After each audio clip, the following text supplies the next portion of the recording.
Hello students, उम्मीद करता हूँ कि आप सभी ठीक होंगे। तो टाइम वेस्ट कर किए बिना आगे बढ़ते हैं और मौद्रिक नीति को समझते हैं। मौद्रिक नीति हम देखेंगे होती क्या है, क्यों हमें मौद्रिक नीति की ज़रूरत पड़ी और इसका उद्देश्य क्या है मौद्रिक नीति को लाने का किसी भी देश में। तो देखिए फ्रेंड्स, अगर हमें मौद्रिक नीति है, जो मौद्रिक नीति होती क्या है, पहले हमें ये समझना पड़ेगा। कोई भी जो सेंट्रल बैंक है, किसी भी देश का सेंट्रल बैंक है, वो हमारी मौद्रिक नीतियों को बनाता है। जैसे भारत का सेंट्रल बैंक होगा हमारा RBI। सेंट्रल बैंक कौन सा है हमारा? सेंट्रल बैंक का RBI। तो सेंट्रल बैंक RBI हुआ, उसकी स्थापना हुई थी हमारी 1 अप्रैल 1935 में। 1 अप्रैल 1935 को स्थापना होने के बाद हमारे देश को ज़रूरत पड़ी कि हमारे पास कुछ ना कुछ मौद्रिक नीतियाँ होनी चाहिए। तो भारत में जो RBI बैंक है वो सेंट्रल बैंक है और यही हमारी जो मॉनेटरी पॉलिसीज़ को बनाता है। यहाँ पे आप देखेंगे कि हमारी मॉनेटरी पॉलिसी RBI के द्वारा बनाई गई हैं और RBI की स्थापना 1 अप्रैल 1935 को हुई थी। ज़रूरत क्यों पड़ी मॉनेटरी पॉलिसीज़ की? क्योंकि जो कोई भी देश है उसकी जो अर्थव्यवस्था है उसमें हमें मनी सप्लाई, पहले तो हम देखेंगे मनी सप्लाई। मनी सप्लाई का मतलब है पैसे की जो आपूर्ति है उसको, और दूसरी चीज़ है ब्याज दर हैं, जो ब्याज दरों को नियंत्रण रखने के लिए और जो पैसे की जो सप्लाई है उसको नियंत्रित रखने के लिए ब्याज दर। दूसरा हमारा कौन सा होगा? ब्याज दर। इन दोनों को नियंत्रित करने के लिए हमें मौद्रिक नीतियों की ज़रूरत पड़ी। तो RBI के द्वारा भारत में मौद्रिक नीतियों को क्यों लाया गया, ये आपको पता चल गया होगा कि जिससे कि ब्याज दर और जो मनी सप्लाई है, जो पैसे की डिमांड है, उसको नियंत्रित किया जा सके। लेकिन उद्देश्य क्या था? उद्देश्य था कि एक तो हमारी जो महंगाई है उसको कंट्रोल में किया जा सके। ठीक है, महंगाई कंट्रोल में हो जाएगी तो देश की अर्थव्यवस्था भी अच्छी रहेगी। तो इसलिए महंगाई को कंट्रोल करने के लिए, और दूसरा उद्देश्य था हमारा रोजगार को बढ़ावा देने के लिए। ठीक है, और रोजगार अच्छा चलता रहेगा तो देश की अर्थव्यवस्था भी बनी रहेगी। तो उद्देश्य था महंगाई को कंट्रोल करना, नियंत्रित करना और एम्प्लॉयमेंट यानी कि रोजगार को बढ़ावा देना। तो रोजगार को बढ़ावा देने के लिए भी मौद्रिक नीतियाँ लाई गई थी। आई होप आपको ये सब क्लियर हो गया होगा क्या होती हैं आपकी मौद्रिक नीतियाँ, क्यों लाई गई और क्या इनका उद्देश्य था। तो आगे बढ़ते हैं, मॉनेटरी पॉलिसीज़ के टाइप्स कौन कौन से हैं। तो नेक्स्ट स्लाइड में देखेंगे हम टाइप्स ऑफ मॉनेटरी पॉलिसीज़। तो देखिए फ्रेंड्स, मॉनेटरी पॉलिसीज़ के केवल 2 ही टाइप्स हैं। एक तो है आपका विस्तारवादी, जिसको हम कहेंगे एक्सपेंशनरी मॉनेटरी पॉलिसी। विस्तारवादी आप देखेंगे यहाँ पे, विस्तारवादी मौद्रिक नीति।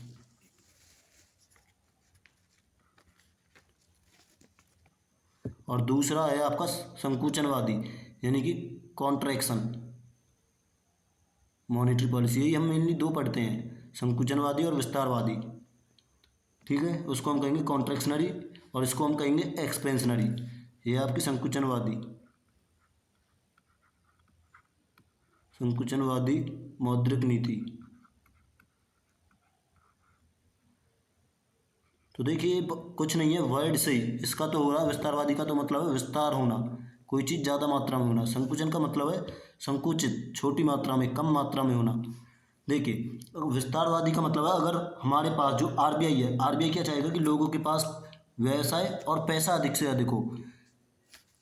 RBI चाहता है कि लोगों के पास व्यवसाय और जो पैसा है वो बहुत अधिक हो। व्यवसाय अधिक होगा तो पैसा अपने आप कमा सकते हैं लोग, और व्यवसाय और पैसा अधिक होगा तो आप मुझे एक बात बताएंगे, मान लीजिए आपके पास पैसा है अभी 1 लाख रुपए हैं आपके पास। अगर आपके पास अच्छी जॉब है या फिर आपके पास अच्छा पैसा है तो आप क्या करेंगे? मार्केट में गए, आप मान लीजिए मार्केट में किसी शॉप पर गए, कोई आपकी शॉप है, ठीक है, और आपके पास बहुत सारा पैसा है। किसी के हाथ में 1 लाख रुपए, किसी के हाथ में 2 लाख रुपए हैं। अगर आप पैसे को लेकर घूमेंगे तो आपको किसी शॉप पे मान लीजिए कोई मिठाई मिल रही है 120 रुपये किलो, और वहीं पे एक व्यक्ति ये है जिसके पास 1 लाख रुपए हैं, 1 लाख रुपीज़,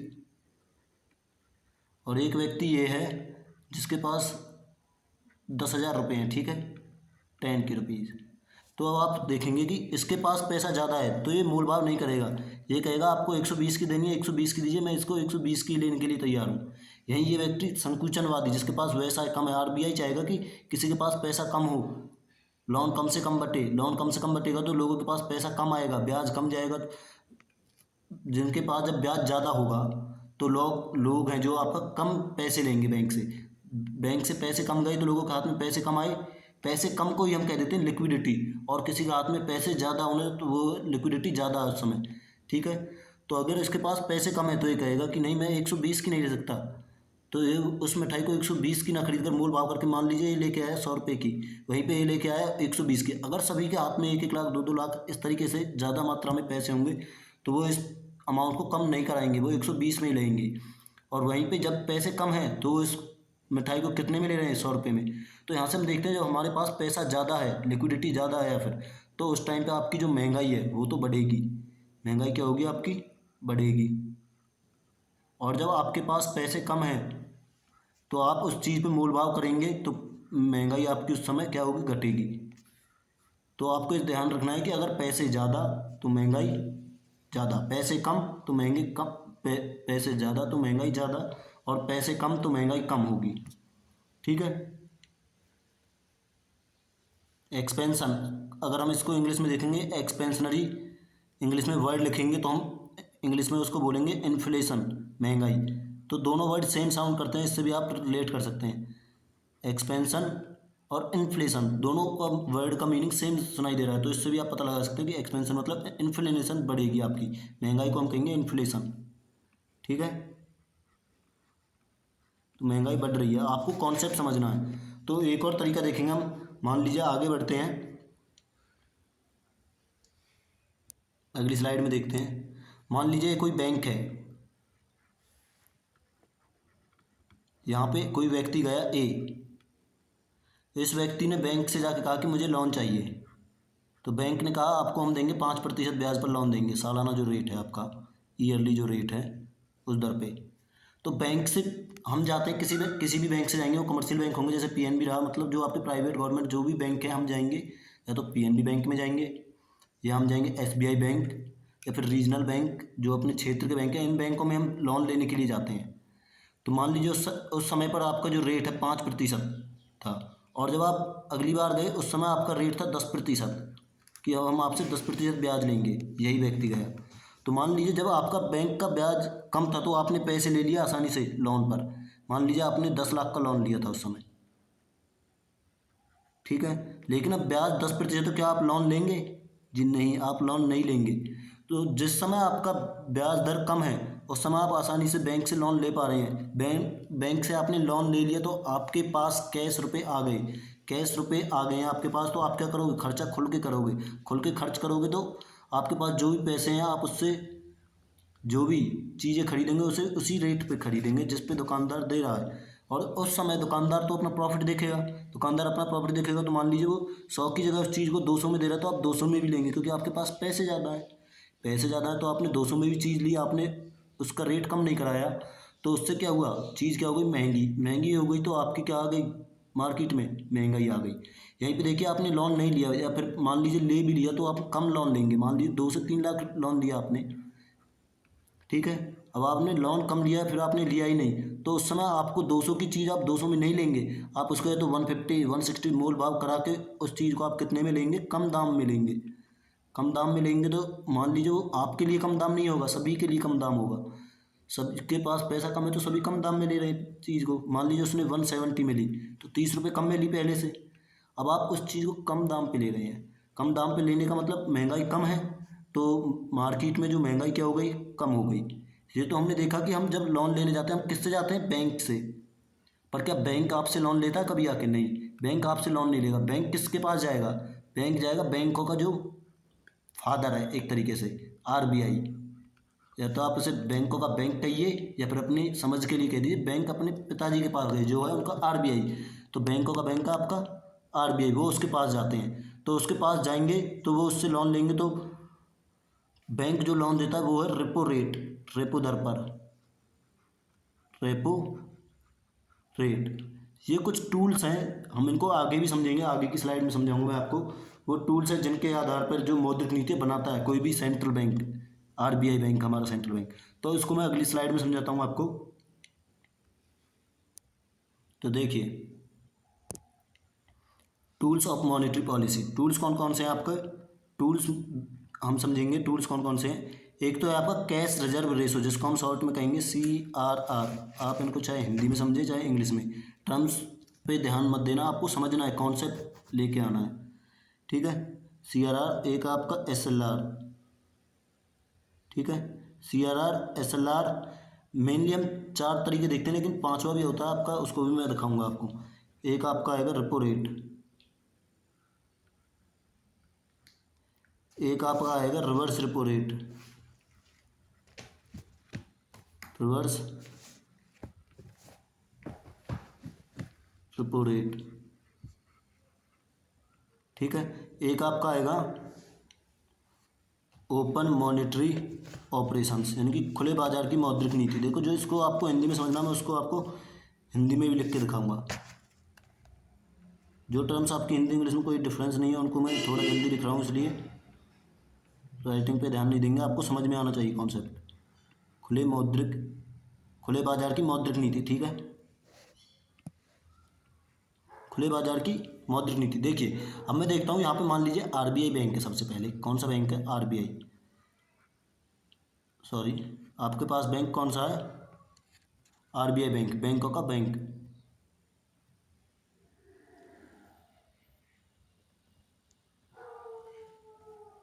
RBI बैंक के पास आप गए, क्या आप RBI बैंक के पास जा सकते हो? जी नहीं। RBI बैंक के पास जाते हैं बैंक्स, तो बैंक से कहेगा RBI कि आपको कुछ ना कुछ कैश हमारे पास रिजर्व रखना पड़ेगा। देखिए कैश रिजर्व रेशो बना कैसे आपके पास, अब मैं आपको थोड़ा सा इतिहास बताता हूँ। RBI बैंक बना कब था? 1 अप्रैल 1935, 1 अप्रैल 1935, 1 अप्रैल 1935 में आपका RBI बैंक बना, और इसका मुख्यालय कहाँ पे? मुंबई में, ठीक है। मुंबई में आपका इसका हेडक्वार्टर है, मुख्यालय। तो उस टाइम पे तो ज़्यादा डिजिटल कोई करता नहीं था पेमेंट, तो उस टाइम पे जो सभी लोग रखते थे, तो क्या पैसे रखते थे? पैसे किस फॉर्म में रखते थे? कैश फॉर्म में रखते थे। तो वहाँ से लिया गया आपका कैश। उस टाइम पे वर्ड था कैश। रिजर्व मतलब रखना है, रेशो मतलब एक हिस्सा। जब आप अपने पैसे का कोई हिस्सा रखते हैं तो उसको रेशो बोलते हैं।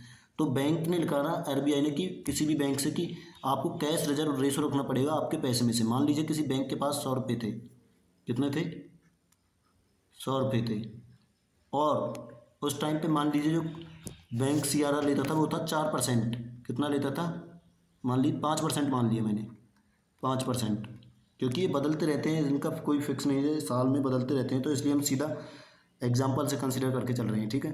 तो 5% लेगा तो कितना आ गया? 100 का 5%, 5 रुपये आ गया। कितना आ गया? 5 रुपये। मान लीजिए 5 रुपये RBI ने रख लिए 100 में से, अब उसके पास बचे 95, पर वो कहेगा कि अगले पर चलते हैं हम आगे, पहले समझते रहिए, मैं आपको कंक्लूड करूंगा 1 मिनट में सभी। SLR में वो कहेगा कि आपने 5% तो दे दिया, लेकिन अभी आपको स्टेच्यूटरी लिक्विडिटी रेशो, तो आपको कितना और देना है मुझे?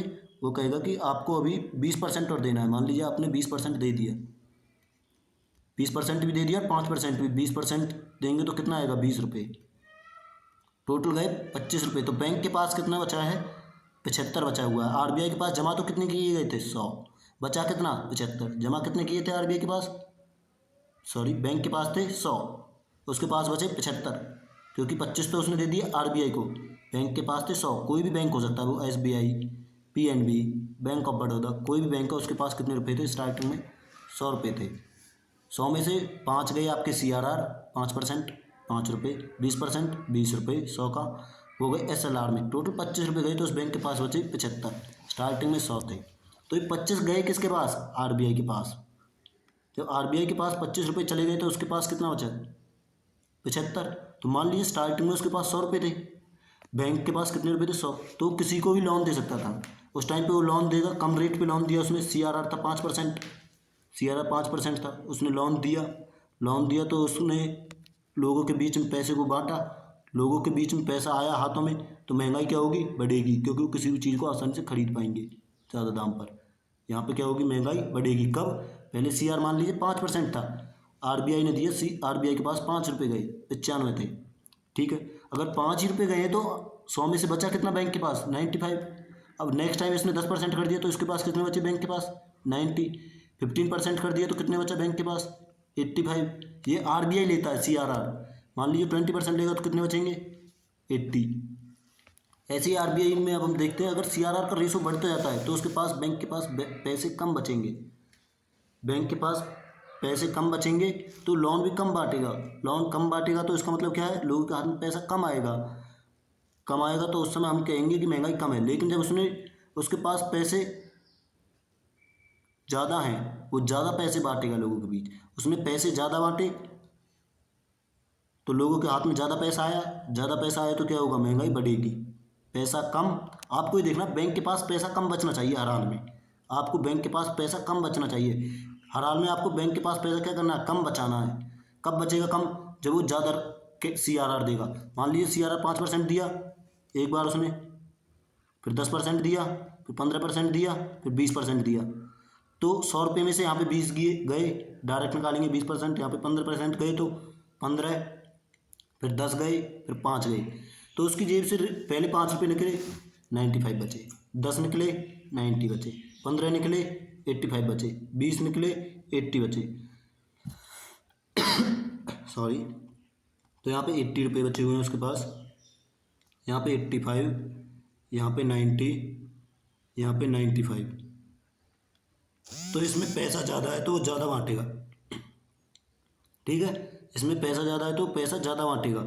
इसमें पैसा थोड़ा कम हुआ, थोड़ा कम बांटेगा। इसमें और कम, इसमें और कम। तो जब पैसा कम जाएगा लोगों के हाथ में, कम बांट रहा है, लोन पे कम पैसा जा रहा है, तो सबसे कम महंगाई कहाँ पे होगी, यहाँ पे। यानी कि सीआरआर बढ़ेगा तो महंगाई घटेगी। तो यहाँ पे हम देखेंगे सीआरआर कैसे रिलेटेड है महंगाई से। सीआरआर इनवर्सली रिलेटेड है। सीआरआर इनवर्सली रिलेटेड है किससे, महंगाई से। ओके, अब हम समझते हैं आगे एसएलआर।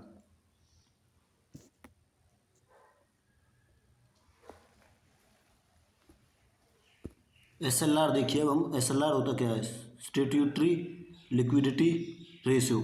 इसको हम डिफाइन कैसे करेंगे, अगर आपको डिफाइन करना हो तो, बैंक है जो, कोई भी बैंक, पीएनबी या एसबीआई, कोई भी बैंक मान लीजिए,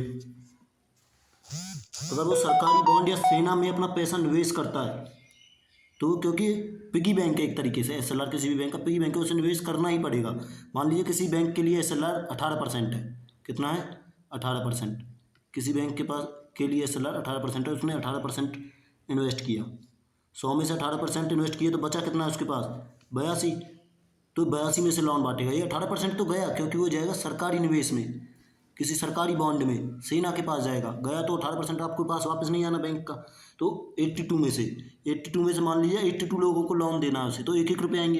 वहाँ पे 100 लोगों के पास रुपये आते हैं, एक्स्ट्रा रुपये आते हैं 82 लोगों के पास। 100 रुपये में से 82 लोगों के पास आपको 82 रुपये बांटने हैं, तो 1-1 रुपये आया हर किसी के एंड में। अब ये 82 से 100 होते हैं आपके पास पैसे, और आपको 82 लोगों में बांटने होते, 82 लोगों में, तो 1 रुपये से कुछ एक्स्ट्रा रुपये आते। तो मतलब पैसा ज़्यादा, तो आप ज़्यादा पैसा दे पाओगे। ज़्यादा पैसा दे पाओगे तो लोगों के पास मार्केट के बीच में ज़्यादा पैसा उनके हाथ में, तो महंगी चीज़ें भी खरीद पाएंगे। महंगी चीज़ें भी खरीद पाएंगे तो क्या होगी, महंगाई बढ़ेगी। एसएलआर ज़्यादा है, एसएलआर बढ़ता गया तो बैंक के पास पैसा कम बचा। अगर मैंने गलत बोला हो तो माफ़ी चाहूँगा। एसएलआर बढ़ा हो, 18 से 20% हुआ हो, तो उसके पास कम पैसे बचेंगे। एसएलआर बढ़ता जा रहा है, पैसे कम बच रहे हैं बैंक के पास। पैसे कम बच रहे हैं तो लोन भी कम देगा बैंक लोन कम देगा, तो लोगों के बीच में हाथों में पैसा, जो लिक्विडिटी, वो भी कम हो जाएगी। ठीक है, लिक्विडिटी कम हो गई, लोगों के हाथों में पैसे कम आए हैं, तो महंगाई क्या होगी, कम होगी। ठीक है, महंगाई भी कम होगी जब एसएलआर बढ़ेगा। तो ये आपको पॉइंट्स देखने, एसएलआर बढ़ा, बैंक के पास पैसा कम हुआ तो लोन कम जाएगा। लोन कम गया तो लिक्विडिटी भी कम होगी, लोगों के हाथ में पैसा कम होगा, कैश फॉर्म में पैसा नहीं होगा हाथ में, तो कम चीज़ें खरीद पाएंगे या फिर कम रेट पे चीज़ें खरीदना पसंद करेंगे, तो महंगाई क्या होगी, कम होगी। ठीक है, एसएलआर भी आपको समझ आ गया होगा। तो हम देखते हैं नेक्स्ट पॉइंट। अब आपका रिपो रेट,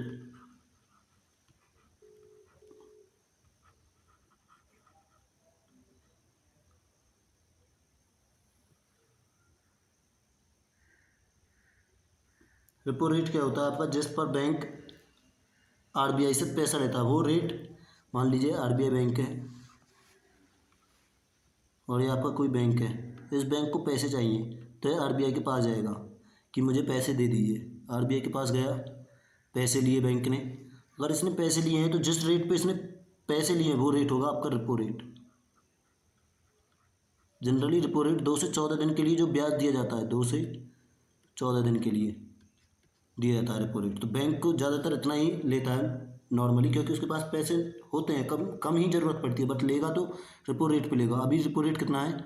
6.5%। तो आप इसको कैसे समझेंगे? रेपो रेट, बैंक आपका गया, बैंक ने आरबीआई से पैसे लिए, 6.5% ब्याज लेगा आरबीआई उससे। मान लीजिए बैंक ने कितने पैसे लिए, बैंक को 1 करोड़ रुपये चाहिए थे, तो कितना ब्याज लगाएगा आरबीआई? 6.5% ब्याज लगाएगा। और यहीं पे मान लीजिए रेपो रेट बढ़ के 10% हो गया, तो अब भी 1 करोड़ रुपये लेगा। ठीक है, 1 करोड़ रुपये लिए दोनों केस में। एक बार इसका ब्याज था 6.5%, और एक बार उसका ब्याज था, रेपो रेट क्या था आरबीआई जब देगा पैसे? 10%। 1 करोड़ रुपये ले रहा है, मान लीजिए कोई एसबीआई बैंक है। ठीक है, 1 करोड़ रुपये लिए इसने 6.5% रेपो रेट पे, आरबीआई से पैसे लेंगे इसमें भी लिए, पर रेपो रेट 10%। अब इस टाइम पे इसने रुपये लिए 1 करोड़ 6.5% पे। अब ये एसबीआई किसी को, कोई व्यक्ति आएगा उसको लोन देगा, तो मान लीजिए 6.5 से ज़्यादा पे देगा, क्योंकि 6.5% ब्याज तो वहाँ पे दे ही रहा है। मान लीजिए इसने इंटरेस्ट रेट लिया कस्टमर से 8% कि इस रेट पे मैं आपको लोन दूंगा। अगर ये इस रेट पे आपको लोन दे रहा है, तो आपने लोन ले लिया, मान लीजिए आपने लोन लिया 10 लाख। ठीक है, इसमें क्या करेगा, ये लोन लेगा फिर से एसबीआई से, लेकिन अब 10% ब्याज है तो लोन या तो लेगा कम या लेगा ही नहीं। लेकिन यहाँ पे लोन कम है, तो यहाँ पे आपका पैसा, लोन पे उसने लिया 10 लाख, अगर वो पैसे ले रहा है तो उसके हाथ में कैश फॉर्म में पैसा ज़्यादा आ गया। अगर पैसा ज़्यादा आ गया तो क्या होगा, मार्केट में कोई भी चीज़ खरीद पाएगा, कोई भी चीज़ खरीद पाएगा तो क्या होगा। देखिए यहाँ पे लोन, जब ब्याज कम है, रेपो रेट कम है, तो हम क्या देख रहे हैं, लोन क्या होगा, लोन ज़्यादा से ज़्यादा बांटेंगे, लोन ज़्यादा से ज़्यादा बांटेंगे। रेपो रेट कम है तो बैंक के पास भी पैसा ज़्यादा है, बैंक के पास पैसा ज़्यादा है तो वो लोन में ज़्यादा बांटेगा, लोन में ज़्यादा पैसे बांटेगा तो क्या होगा, लोगों के हाथ में पैसा ज़्यादा आएगा, कैश कैश मनी ज़्यादा आएगी, तो लिक्विडिटी भी बढ़ेगी। लिक्विडिटी बढ़ेगी तो क्या होगा, महंगाई बढ़ेगी, इन्फ्लेशन बढ़ेगी, महंगाई बढ़ेगी। अब यहाँ पे देखिए, जब रेपो रेट बढ़ गया, 10% हो गया, तो क्या करेगा, बैंक भी कम पैसा लेने की कोशिश करेगा, 1 करोड़ से घट जाएगा। अगर ये इसके पास पैसा घटा, एसबीआई के पास पैसा कम हो गया, एसबीआई के पास पैसा कम हो गया, तो कम लोन बांट पाएगा, क्योंकि वो भी ज़्यादा ब्याज दर पे देगा। यहाँ पे 10% पे लिया, तो मान लीजिए उसने 12%, तो कोई लोग लेना पसंद नहीं करेंगे। अगर लोग कम पैसा लेंगे, लोगों के पास पैसा कम पहुँचेगा लोन में, तो कैश की मात्रा, लोन की मात्रा क्या होगी, कम होगी, लोन कम बटेगा। जब रेट ज़्यादा होगा, रेपो रेट, लोन कम, तो कैश भी कम जाएगा लोगों के पास, कैश कम तो लिक्विडिटी भी कम। लिक्विडिटी कैश पैसे को कहते हैं हम, उसके हाथ में कैश पैसा ही नहीं आया, तो खरीदेगा, अगर कम खरीदेगा, कम या फिर सस्ती चीज़ें खरीदेगा, तो महंगाई क्या होगी, कम। तो यहाँ पे भी हम देखेंगे रेपो रेट इनवर्सली प्रोपोर्शनल है महंगाई के। ठीक है, अब आगे बढ़ते हैं हम। अगला पॉइंट हम देखेंगे अभी, अब हमारा reverse repo rate. Reverse repo rate में क्या होगा, देखिए अभी तक तो कोई बैंक था, कोई बैंक आरबीआई के पास जाता था, आरबीआई से पैसे लेता था रेपो रेट में, आरबीआई जी मुझे पैसे दीजिए, गया बैंक, तो आरबीआई ने कहा मैं पैसे क्यों दूँ, उसने कहा ब्याज लीजिए, तो कहेगा मैं रेपो रेट लूँगा आपसे, रेपो रेट लेगा तो आरबीआई 6.5%। अब आरबीआई क्या कहेगा, अब आरबीआई बैंकों से कह रहा है आइए आइए मेरे पास आइए, आपको मैं ब्याज दूंगा और मेरे पास पैसे जमा कीजिए। तो आरबीआई ने कहा अब आप उल्टा करना है आपको, कि अब आपसे पैसे मांग रहा हूँ, आप मुझे पैसे दीजिए। बैंक कहेगा हम क्यों दें आपको पैसे, आपसे हमने लिया, आपने ब्याज लिया, क्या आप हमें ब्याज देंगे, तो आरबीआई कहेगा जी हम आपको ब्याज देंगे। तो रिवर्स रेपो रेट में आरबीआई पैसा मांगेगा बैंक से कि मेरे पास पैसे जमा कीजिए, हम आपको ब्याज देंगे। मान लीजिए कोई, हमने अजम्पशन मान ली 10% ब्याज देगा, तो बैंक ज़्यादा से ज़्यादा पैसे डिपॉजिट करेगा इसके पास। बैंक के पास फिर से नोटिस कीजिए, बैंक ने इसके पास पैसे जमा कर दिए, तो बैंक के पास पैसे क्या हो गए, कम। बैंक के पास पैसे कम हो गए तो लोन कम बांट पाएगा, लोन कम बांटेगा, और लोन कम बांटा उसने बैंक ने, तो क्या होगा, लोगों के हाथ में पैसा कम आएगा, कैश पैसा कम आएगा, कैश पैसा कम आया तो लिक्विडिटी क्या हुई, कम हो गई, लिक्विडिटी भी कम हो गई और वो महंगाई भी कम हो गई वहाँ पे। लिक्विडिटी को हम कहेंगे तरलता। ठीक है, और अगर मान लीजिए अब इसको 30% ब्याज देने लगे कि बैंक आरबीआई कि मेरे पास पैसा जमा किया आपको 30%, तो और ज़्यादा पैसा जमा करेगा, और ज़्यादा पैसा जमा करेगा तो और कम होगा, और कम होगा तो लोन की मात्रा अब भी कम हो जाएगी।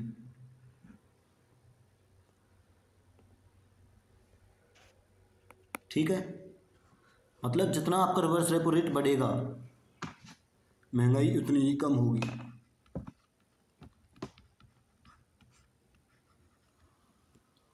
तो यहाँ तक आपको समझ में आ गया होगा। अब हम देखेंगे खुले बाजार की मौद्रिक नीति। खुले बाजार की मौद्रिक नीति, ठीक है, खुले बाजार की मौद्रिक नीति समझिए अभी आप।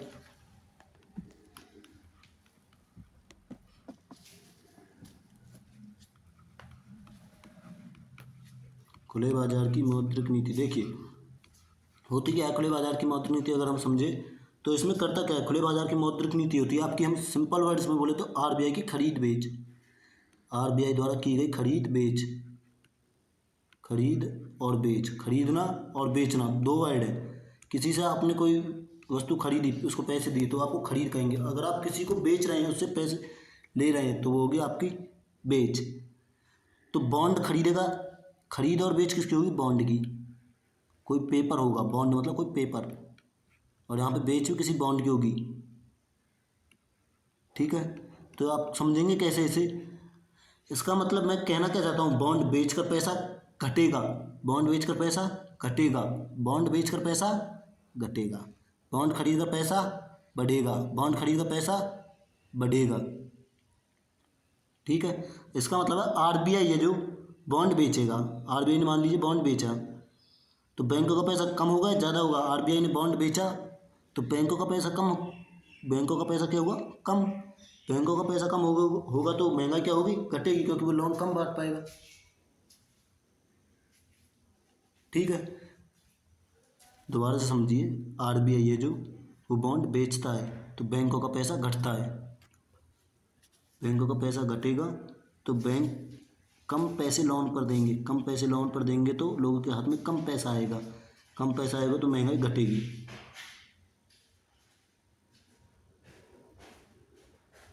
देखिए आरबीआई बॉन्ड बेचेगा, किसको बेचेगा, बॉन्ड। आरबीआई गया बैंक के पास, आरबीआई किसी के पास नहीं जाता, बैंक के पास जाता है सबसे ज़्यादातर। आरबीआई बैंक के पास जाएगा कि मेरा बॉन्ड खरीद लीजिए, तो बॉन्ड बेच गया मान लीजिए 100 रुपये का, 100 रुपये का बैंक बॉन्ड बेच गया बॉन्ड 100 रुपये का। बेचने तो आरबीआई गया था, इसके पास मान लीजिए बैंक में 200 रुपये थे, ये समझिए बैंक वाले पास 200 रुपये थे, 100 रुपये का बॉन्ड बेच गया तो 100 रुपये बचे। पैसे पहले के कंपेरिजन में क्या हो गए, 200 में से 100 बचे, कम हो गए, पैसे कम हो गए तो लोन कम हो गया, लोन कम हो गया तो लोगों के बीच में जो पैसा था खुले जो मार्केट में, उनके हाथ में पैसा कम हो गया, पैसा कम हो गया तो कम चीज़ें खरीद पाएंगे, कम दाम पे खरीदेंगे तो महंगाई घटेगी। ठीक है, आरबीआई खरीदता है बेचता है बॉन्ड को। अगर आरबीआई अपने बॉन्ड को खरीद रहा है, तो उसके पास रुपये आएंगे, बॉन्ड बढ़ेगा, पैसा बढ़ेगा बैंक के पास। ठीक है, क्योंकि इसने तो बेच दिया, ये खरीदेंगे, इनके पास पैसे बढ़ेंगे।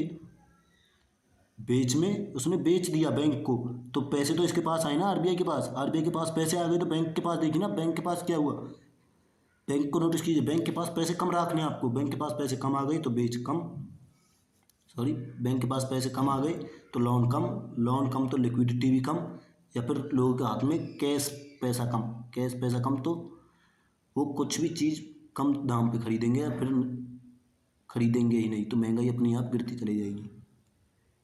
और एक बात और हम यहाँ पे देखेंगे, अगर कुछ सोचेंगे कि तो आरबीआई है जो वो नोट छापती क्यों नहीं है, नोट क्यों नहीं छापती, वो पैसे को छापती क्यों नहीं है। एक तो उसके पास न्यूनतम मुद्रा कोष प्रणाली होती है जिसमें 200 करोड़ से ज़्यादा नहीं छाप सकती।